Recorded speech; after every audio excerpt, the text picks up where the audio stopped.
అక్రమంగా తన భూమి ప్రహరీ గోడను కూల్చివేశారని మాజీ ఎంపీటీసీ సభ్యుడు హేమచంద్ర తన ఆవేదన వ్యక్తం చేశారు. చిత్తూరు జిల్లా పుంగనూరు మండల పరిధిలోని భీమకానిపల్లి క్రాస్ వద్ద మాజీ ఎంపీటీసీ సభ్యుడు హేమచంద్ర మీడియాతో మాట్లాడుతూ తన భూమికి ఏర్పాటు చేసిన ప్రహరీ గోడను కూల్చివేశారని 2 మీటర్ల లోతుతో ట్రెంచ్ తీశారని ఆవేదన చెందారు. ఇలాంటి దౌర్జన్యాలు అన్యాయాలను వెంటనే అరికట్టాలని ఆయన కోరారు.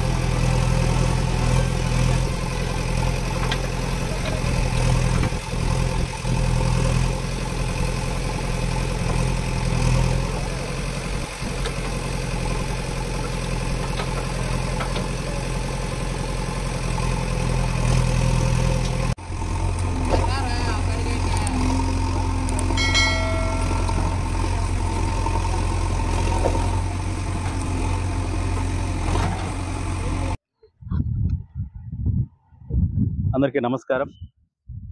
నా పేరు హేమచంద్ర, కమతంపల్లి గ్రామం, భీమగానపల్లి పంచాయతీ, భీమగానపల్లి ఎక్స్ఎంపీటీసీ, చిత్తూరు జిల్లా వడ్డేరు సంఘం అధ్యక్షుడిని. నేను 2019 సంవత్సరంలో డేరంగల వెంకటరమణ, రత్నమ్మ, నవీను, పవిత్రమ్మ వీళ్ళ దగ్గర నుంచి 2019లో 3685 డాక్యుమెంట్ ప్రకారం ఈ భూమిని కొనుగోలు చేయడం జరిగింది. ఈ భూమిని కొనుగోలు చేసిన తర్వాత బైపాస్ రోడ్డు బాలయ్యకుంటలో పోయింది. బాలయ్యకుంట బైపాస్ రోడ్డు పోయినప్పుడు నాకు అమ్మిన వ్యక్తులు డేరంగల రత్నమ్మ, వెంకటరమణ వాళ్ళు సుమారుగా ఇక్కడ నుండి బైపాస్కి పోయిన 100 అడుగుల వరకు సాగు చేస్తూ ఉన్నారు. అప్పుడు వాళ్ళ కాంపోజిషన్ అడిగితే, మీకు సెటిల్మెంట్ వరకు మీరు ఉండండి, మీ సెటిల్మెంట్ రాయి వరకు బైపాస్ వేస్తాము, ఇంకొక లైర్ కూడా ఇంకోసారి కూడా వస్తుంది, ఇప్పటి వరకు మీకు దీనికి ఏమి మేము కాంపోజిషన్ వేయలేము, మీ సెటిల్మెంట్ వరకు మీరు చేసుకోండి అని చెప్పన్నారు. అప్పుడు మేము కాంపోజిషన్ కూడా ఏమి ఆహించలేదు. ఎందుకంటే బైపాస్ రోడ్డుకి అడ్డపడకూడదు, బైపాస్ రోడ్డు అయితే 10 మంది సౌకర్యంగా ఉంటుంది చెప్పిన ఉద్దేశంతో ఆలోచించినాము. ఈ బైపాస్ రోడ్డు ఏటి వరకు అయితే పోయిందో సుమారుగా 200 అడుగులకు పైగా ఈ బైపాస్ రోడ్డు ఉంది. 70 అడుగులు రోడ్డు వేసినారు. ఇంకా 130 అడుగులకు పైగా ఇంకా ఖాళీ స్థలం ఉంది. ఆ ఖాళీ స్థలంలో నా సైట్లోకి నేను రోడ్డు వేసుకున్నాను. ఎవరి భూమిలోకి నేను పోలేదు. నా భూమి డీకేటీ భూమి కాదు, అనాధీనం కాదు, ఎండోమెంట్ భూమి కాదు. నేను రిజిస్టర్ చేసుకున్నా 2019లో. గత వారంలో అధికారులు వచ్చి సర్వే చేసుకుంటానప్పుడు చేసుకోమని చెప్పినాను. రెండోసారి వచ్చి సర్వే చేయాలంటే నాకు నోటీస్ ఇవ్వండి, లేదంటే ఫోన్ ద్వారా తెలియజేయమని చెప్పినాను. ఈరోజు ఎటువంటి సమాచారం లేకుండా, నాకు ఎవరు కూడా సర్వే చేస్తానని చెప్పకుండా 372/4 సర్వే నెంబరు, ఈ సర్వే నెంబర్లో వచ్చి అక్రమంగా దౌర్జన్యంగా అన్యాయంగా ఈ విధంగా నేను కాంపౌండ్ వేసుకుంటే కాంపౌండ్ అంతా కూడా దొబ్బేసి ఈ మట్టి అంతా కూడా సుమారుగా ఒక 2 మీటర్ల లోతు లోడేసి నేను ఎట్లా పోవాలి ఆ సైట్లకి?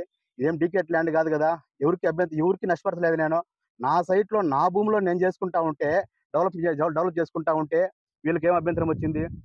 మొన్న రెండు రోజుల క్రితము మాజీ ఎంపీటీసీ గంగులప్ప నా పైన 2014లో ఎంపీటీసీగా పోటీ చేసి ఓడిపోయిన వ్యక్తి. ఆ రోజు నుండి ఈ రోజు కూడా అతను పగబట్టి ఉన్నాడు. ఈ రోజు ఈ విధంగా పగ తీర్చుకోవడానికి నా పైన ఈ విధంగా కొంతమంది దుండగులు నేసుకొని వచ్చి అన్యాయంగా అక్రమంగా ఈ విధంగా కాంపౌండ్ దుబ్బేసి టన్స్ తీసేసి సైట్కి విలువ లేకుండా చేయాలని చెప్పని చూస్తూ ఉన్నారు. ఈ అన్యాయాన్ని అరికట్టాలా, ఈ దౌర్జన్యం అలాగే అరికట్టాలా. ఇట్లా అన్యాయం జరుగుతా ఈ విధంగా డెవలప్ చేసిన సైట్లు పాడు చేస్తూ వస్తే రియల్ ఎస్టేట్ వ్యాపారస్తులతో కూడా ఇప్పుడే పుంగనూరులో వ్యాపారం చేయాలంటే భయపడుతూ ఉన్నారు. ఎవరు కూడా ఒక గుంట కొనాలన్నా ఏదన్నా కొంత ఇంటికి సైట్ కొనుక్కోవాలంటే కూడా భయపడే పరిస్థితి. ఎందుకంటే గత కొద్ది రోజుల ముందు ఈ సైట్లంతా కూడా దొబ్బిన పరిస్థితి మనం చూస్తూ ఉన్నాం పేపర్లలో అంతా. ఈ విధంగా ఇది కసి సాధింపు, పూర్తిగా ఇది మంచిది కాదు. న్యాయంగా ఉండండా. ఎందుకంటే నేను ఎవరి సొత్తులకన్నా వచ్చింటే మీరు రాండి, డాక్యుమెంట్ ఎత్తుకోరండి, మా సొత్తులోకి వచ్చినావు, మా భూమిలోకి వచ్చినావు అని చెప్పి నన్ను నిలదీస్తే నేను నిలబెడతాను. ఎందుకంటే గవర్నమెంట్ అధికారులు లేకుండా, ఈరోజు విఆర్ఓ లేకుండా, ఎంఆర్ఓ లేకుండా, సర్వేర్లు లేకుండా ఈ విధంగా అన్యాయంగా తీయడం చాలా దురదృష్టకరము. ఎందుకంటే నీచమైన పరిస్థితి ఇంకోటి లేదు. ఇది మంచిది కాదు. ఏమన్నా ఉంటే వ్యక్తులుగా నన్ను సాధించాలి తప్ప నా ఆస్తుల పైన ప్రైవేట్ ఆస్తి, సెటిల్మెంట్ ఆస్తి అంటే మీరంతా భూములు అమ్ముకొని తిని తాగేసినారు, మేము కూడా అమ్ముకోవాలన్నా? ఈ విధంగా మీరు చేస్తే మిమ్మల్ని బతిమారుకుంటా వచ్చి మేము మిమ్మల్ని రూపాయి 10 రూపాయలకి ఇచ్చేయాలని చెప్పి పని చేస్తూ ఉండారా? ఇట్లా చేయదని నేను బతిమాలితే నన్ను డబ్బులు డిమాండ్ చేస్తారా? ఇది చేయడం ఇది చాలా అన్యాయము. ఇది కరెక్ట్ కాదు. ఇది మంచి పద్ధతి కాదు. ఎందుకంటే రియల్ ఎస్టేట్ వ్యాపారం జరగాలన్నా 10 మంది బాగుండాలన్నా మీ వల్ల అయితే మంచి చేయాలి కానీ చెడు చేయదండి ఎవరికి కానీ. నేనైతే నా వరకు ఎవరిని చెడు చేసే వ్యక్తిని కాదు. ఈ విధంగా నన్ను టచ్ చేయడం వల్ల నాకు చాలా బాధ. ఇది మంచి పద్ధతి కాదని తెలియజేస్తున్నాను. నాకు న్యాయం చేయాలి అధికారులు.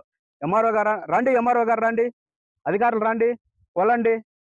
నా భూమి ఆడుకుందో కొలండి. ఫస్ట్ బైపాస్ కొలండి. బైపాస్ యాటింటికి యాటికి వస్తుందో తెలియజేయండి. బైపాస్ యాటి వరకు వస్తుందో ఆటింటి నా సెటిల్మెంట్ స్టార్ట్ అవుతుంది. నా సెటిల్మెంట్లో నేను ఉన్నాను. ఎవరి భూమిలోకి నేను వెళ్ళలేదు. ఎవరి భూమిలోకి నా పోయింటే మీ డాక్యుమెంట్ ఎత్తుకోరండి. నా భూమి మీ భూమిలోకి నేను వచ్చింటే ఇంత అన్యాయంగా రావడము, ఈ విధంగా దౌర్జన్యం చేయడం ఇది మంచి పద్ధతి కాదు. దీన్ని పూర్తిగా ఖండించాలని తెలియజేస్తూ వీడియోలకు నమస్కరిస్తున్నాను.